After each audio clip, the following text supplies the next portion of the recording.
Hello, my name is Liberty Glover, and today I will present on Bloomin Brands' current turnaround strategy as described in their Q3 2025 earnings announcement. This strategy is particularly centered on Outback Steakhouse and reflects a broad repositioning to generate long-term sustainable growth. In Q3 2025, Bloomin Brands declared a comprehensive turnaround strategy. They are redirecting their free cash flows toward strategic investments and paying down debt, which led them to suspend their dividend.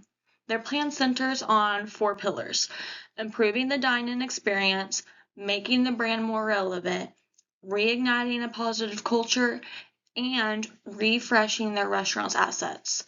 As part of cost optimization, they plan to close 21 underperforming U.S. units immediately and not renew leases for another 22. Importantly, they're also cutting costs in areas that don't directly affect guests, such as indirect spending. Bloomin Brands' turnaround strategy is built on four core platforms. First, they aim to deliver a remarkable dine-in experience by focusing on operational excellence, food quality, and service. Second, they plan to boost brand relevancy, attracting new guests and increasing visit frequency. Third, they're reinvesting in their employees and corporate culture. They specifically mention ownership and fun, which can support higher engagement and guest satisfaction. And fourth, they intend to invest in refreshing their restaurants to ensure that their physical locations reflect updated standards and brand identity. From a financial standpoint, Bloomin Brands is making some bold moves. They have suspended their dividend, freeing up cash to invest in core business turnaround. Their capital allocation strategy is balanced. They want to fund improvements and simultaneously reduce debt. On the cost side, they're cutting it in less visible areas through productivity initiatives and non-guest facing operations. Operationally, they're closing 21 restaurants now and choosing not to renew leases for 22 more in the next several years. These steps will likely reduce drag from underperforming locations. This strategy is very closely tied to key strategic management concepts. First, it's a classic turnaround strategy. They are trying to recover from underperformance by restructuring and refocusing. Second, they're allocating resources smartly. Rather than distributing cash, they're plowing it into their core business and reducing debt. Third, they're applying a kind of cost leadership, but selectively.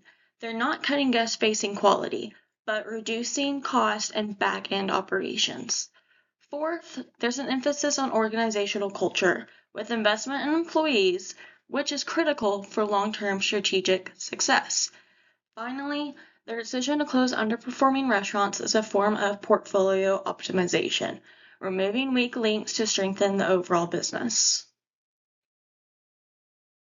There are several significant risks attached to this strategy. First, execution risk is high. Turning around operations and culture takes time, discipline, and consistent leadership. Second, they've already taken a large impairment charge, around $33.2 million in Q3 tied to closing restaurants. Third, closing locations could hurt the brand's reputation if customers see it as a decline rather than a restructuring. Finally, by suspending dividends, Bloomin risks alienating income-focused investors who may view this as a sign of financial weakness. In summary, Bloomin Brands' turnaround plan is both ambitious and multidimensional. They're not just cutting costs, they're investing in people, restaurants, and guest experience. By balancing growth with financial discipline, they aim to create a more sustainable foundation. From a strategic management perspective, this is a textbook example of how a company can leverage multiple levers: structure, cost, culture, and investment to reposition itself for long-term success.